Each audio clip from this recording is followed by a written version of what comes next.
All right, good afternoon, everybody. It is Jay again, and it is about the middle of July here in Phoenix, Arizona. And let me tell you guys, it has been a hot summer, a hot summer, a pretty brutal summer. And I know you guys may think, yeah, you guys, of course, you're in Phoenix, Arizona. You're in basically Death Valley. Of course, you guys always have a bad summer. But no, guys, in fact, some years are better than others. And a lot of it has to do with the monsoons. And now that we are starting to get a little bit of that action happening, it will start to cool down a little bit and your plants will start to look a lot better. You can see it there. We're getting a little bit of clouds building up, which is very unusual for Arizona. You guys, especially if you live here, you're well aware of that it is always sunny in Phoenix, Arizona. So when we get a day like this, it is actually quite amazing. And of course, I'm going to get out here in the yard and take a look around, seeing what's happening. But let's talk about a tree today that not very many people even know about, especially in this country. And it just so happens to grow here like a weed. All right, so what plant are we going to be talking about today? What plant are we going to highlight? Well, today we are going to be highlighting, like I said, a tree or a plant that grows here in Phoenix, Arizona, or any of the desert regions, guys. When I do these videos, I'm also talking about Texas, New Mexico, Southern California, Vegas, a lot of the places where it gets hot and dry, and it's very hard to get trees to grow under those conditions. But I have a tree in front of me here, which is actually, let's just call this a miracle tree, because this tree has so many benefits that it is an amazing plant that most people should have in their yards, especially if they're living in a desert region. And it's very hard to grow plants with very low water, guys, especially with the drought that we've had in the area for a long time, and it doesn't seem to be getting any better. So wouldn't it be nice if we actually had some trees that were very easy to grow in those conditions, and that would also provide us a lot of benefits as an actual plant or tree? So what is this miracle tree that we're talking about that I think everyone should definitely do a little bit of research into, and maybe you'd want to plant one for yourself? Well, this is the almighty neem tree, okay? And I'm sure a lot of you guys have heard of neem oil before and maybe weren't quite sure where that came from. So the neem oil actually comes from this tree right here, which is called the neem tree. And this tree grows really well in India, and it's actually one of those hot weather trees that grows really well here also. So another good example of that would be like a Royal Poinciana tree. Those grow really well there, and they grow really well here. So we have a climate that is very much like a lot of the climates in India. So a lot of those plants can be planted here and they will actually grow like a weed, okay? So let's get into some benefits of this tree. And like I said, I definitely think everyone should have one of these trees, especially if you're in the climate and you want to build a microclimate. Why? Because this tree is a very fast growing shade tree. Okay, now when they're a little bit smaller like this, they do have a tendency to maybe get a little bit damaged during the cold season or during the winter here. But the other thing is they're going to go dormant, so they're going to go leafless, and they're going to lose a lot of these leaves during the winter time, and they're just going to stay dormant. Their actual growing season is right now, like during the hottest times of the year. So if you have a neem tree, you're not going to see much growth until it hits about 95 degrees. Now, what's so substantial about that? Well, that's about the point where every other plant starts dying or stops growing. So like, let's say you've got, peach trees or apple trees or things like that. They actually start to slow down at 95 degrees, whereas this plant actually starts to grow during that heat. So this is, I would consider, a tier 1 shade tree. This is a extremely durable tree for the valley. They don't use much water. They're not going to produce, they do produce a little tiny fruit and some flowers, but they don't have a large fruit on them like, say, a citrus tree, which is going to require 10 times the amount of water as this tree does here. Now, I'll tell you, this is a pretty amazing tree in a whole bunch of different regards. But I'll tell you, I had a little accident when planting one of these in my own yard, and it was in June, so not but a few months ago, when we were cranked into the 100-degree weather. I wanted to plant one of these in the front. Well, when I was doing that, I accidentally dropped the pot, and all the soil basically came away from the plant. So I was stuck with, more or less, let's call it a bare root tree in the middle of June, okay guys, which is basically the worst case scenario. So I took that plant and that tree, and I went ahead and planted that tree thinking, you know, there's just no way this plant's going to survive in the middle of June, where I just uprooted it from its soil and I planted it. And sure enough, that tree has actually taken off in just the last couple of months. So they are a very hardy tree. I mean, there's not a lot of trees that you can do that with, you know, where you can take a tree this size and just pull it out of the soil just the way it sits, and then go plant it again and have it recover. There's not a lot of plants that you can do that with, okay guys? A lot of the plants are gonna have a taproot, which as soon as you break or compromise, well, there goes the rest of the tree. But not in the case of this neem tree.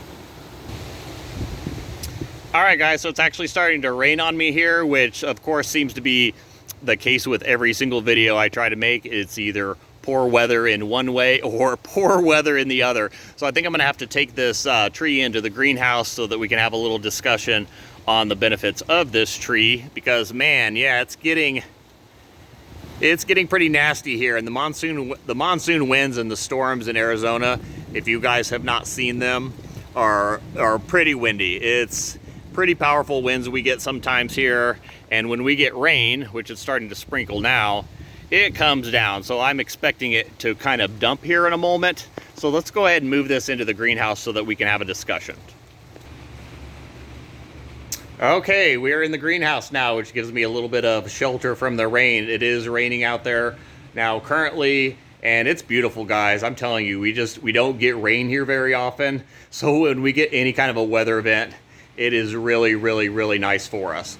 But let's get back to the discussion on this tree, and just know that this is not a greenhouse tree. So do not grow this in the greenhouse, because this is not a greenhouse tree.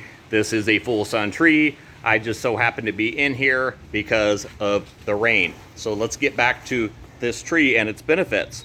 So the first benefit this tree has is it is a natural, non-toxic pesticide. So this plant has been used for many, many, many years, and I'm sure you've seen the product at the store called neem oil. And what it does is, when you spray the neem oil on other plants, you know, such as tomato plants and things like that might have blights or funguses, what it does is it destroys those funguses, and it also keeps the pests off of the trees. So what it does is, it doesn't actually kill any bugs. What it does is, the oil from the neem tree, it interrupts how the insects feed. So it is a feeding inhibitor for other plants. So obviously you can make your own neem oil out of the tree. You don't have to buy it commercially, but just know that it is pest resistant on its own. Nothing bothers this plant. Nothing at all whatsoever. This thing seems to have no natural pests at all whatsoever in Arizona anyway. It doesn't mean there's nothing that will affect it, but I haven't seen anything that affects it like it affects the other trees here in the valley. So this is a natural pesticide, and what you do when you put this oil on your plants is it's getting rid of the bad bugs that are going to actually feed on your trees. It's not going to harm the beneficial bugs like the pollinators, say like a bee. So you don't have to worry about killing any of the good bugs off. What this really kind of does is it eliminates and pushes off all the bad pests. So in that regard alone, using this as a natural pesticide instead of using, commercial pesticides, which are all poisons, which by the way has poisoned pretty much all of your food that you eat, well then you can use something natural like this if you're into doing things organically. So one of the benefits of this is definitely it is a natural pesticide, and like I just touched on, it is also a fungicide. So it keeps a lot of the blights down that a lot of the plants will get here in the valley, okay? So this is an amazing plant, natural pesticide, natural fungicide, and this plant is also known for its antibacterial properties also. The oils from this plant can be used as antiseptics, and soaps are made from this, which ultimately will cure a lot of skin diseases that you may have. Rashes, eczema. This plant is used for quite a few medicinal purposes. Now, let me just back that up by stating I am not a doctor, okay? So any medical advice, if you're actually getting it from a guy on a plant channel, is probably poor advice. You definitely want to, research these plants on your own and see if it would be a benefit for you using them in your yard or your garden on your own. Please do the research. I would recommend you do that with any channel that you watch, okay? This one included. So check this tree out, see if it's something that you would want to grow, okay? Also, this has been linked to a blood regulator or regulating blood sugar in people that are diabetics. I think specifically more type 2 diabetes than type 1 diabetes. So what this has been known to do is regulate your blood sugar. So I have a few friends that use this for that, and what they're doing is they're eating the leaves of the tree. So they're eating about five of these leaves a day. 1, 2, 3, 4, 5. And then their blood sugars don't spike and get out of control. So once again, I'm not a doctor. It's something you want to research yourself. But how neat would it be that you've got a plant in your yard that can actually regulate a little bit of your blood sugar? And it's a little bitter, guys, I'll tell you, but it's not anything worse than, say, moringa. So a lot of people grow moringa trees for their health benefits, and they also eat the leaves and pretty much the entire tree on that tree also. That being the second miracle tree would be a moringa. And of course the neem.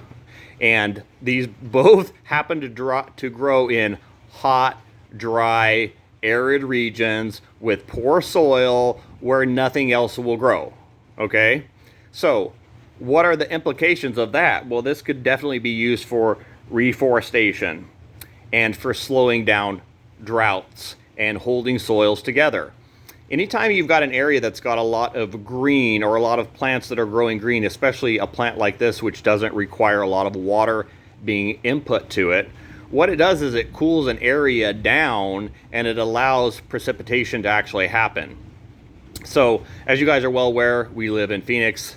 We've got the heat island effect, which a lot of other cities also have, which is the capturing of heat during the day and the re-release of that during the night.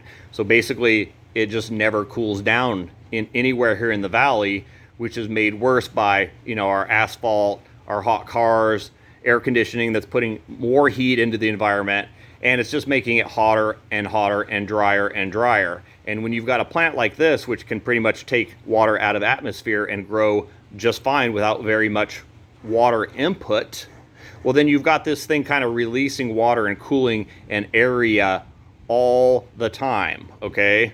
So a plant like this could be used and planted in mass in an area, and it wouldn't require very much water being in the desert because we are in drought conditions, okay?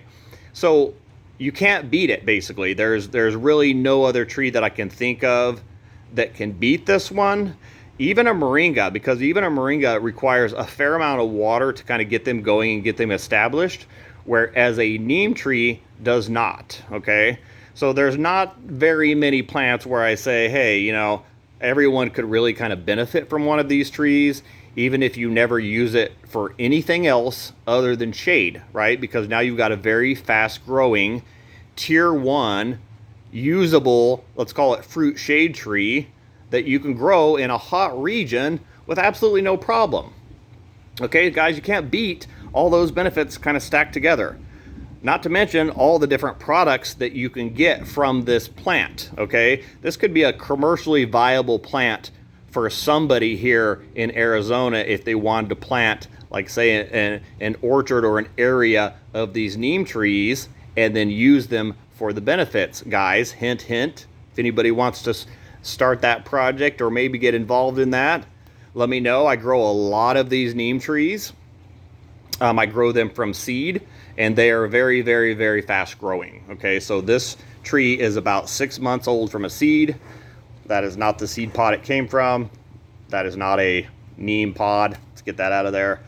But you can see here, he's got pretty good growth on him for just like a little 6-month-old seedling. And once they hit about this foot tall, they really take off. This tree really, really, really takes off. And I've got it around in the front yard in the full afternoon sun, so it never gets a break. So what are some of the products that you can get from this? Well, a lot of the oil that's being processed from this can be used for different products. Soaps definitely could be made out of this. The residues that are after the extraction process of getting the oil out, all those can be used for fertilizers. Okay, so now you've got some natural fertilizers. Fast growing tree, you're getting a lot of biomass in a very short period of time. Okay, so this is the neem tree, also known as Indian lilac. It has a whole bunch of different names, but it's also a very beautiful tree.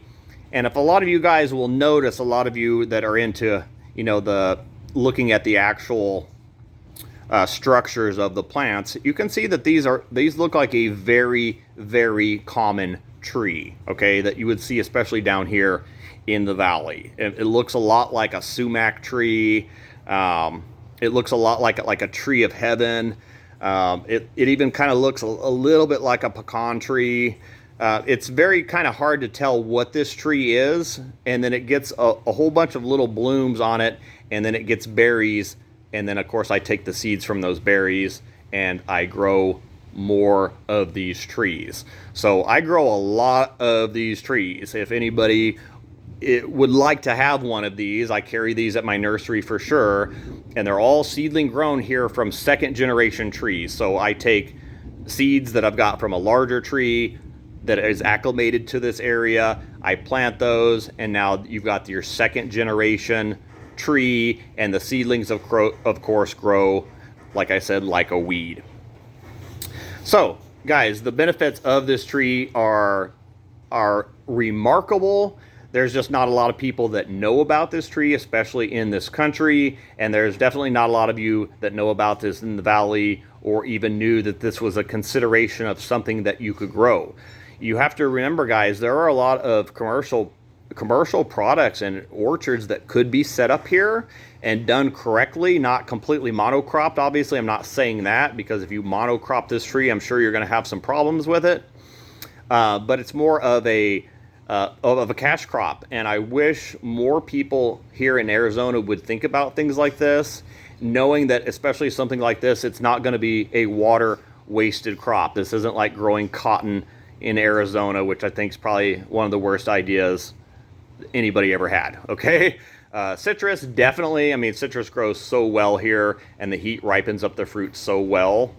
But some things I think are a waste of water here, guys. Us being a little bit water conscious and know that we have to conserve water, and how are we still going to get our food and our fruit and our vegetables by being cut down so substantially on our water usage here in years to come, which is something you should think about anyway by living in the desert, guys. So what a wonderful tree, guys. All right, that is it. I hope you guys made it to the end of this video, and if you did, please like and subscribe. Know that I am busy, guys. I'm not just kind of leaving you hanging out there. It's just been hot, and it's very hard for me to get out here during the summer and make a video worth anything, because I'm more or less just kind of sweating all over the camera. So I wait till it cools down a little bit to kind of do some of these videos. I got an opportunity to get in here today and make one on this neem tree, which I've been wanting to do for a while, and hopefully kind of spread some of this love throughout the valley. So please like, please subscribe. I've got a smaller channel and I would definitely like to build it and get a lot more of these videos out there. I know this was kind of a longer one, but hey, that's just how it works. Some of them are going to be short, some are going to be long, depending on the information presented. But if you have any comments on this, please put those in the description below, especially if you have a little bit of knowledge or familiarity with this tree from your country. If you're from India and you know a little bit about this tree, definitely put some comments below. Like I said, not a lot is known about it here in America or in Phoenix especially, or trying to grow something this beneficial in the desert just sounds crazy. So please subscribe, please like, guys, and thank you for watching.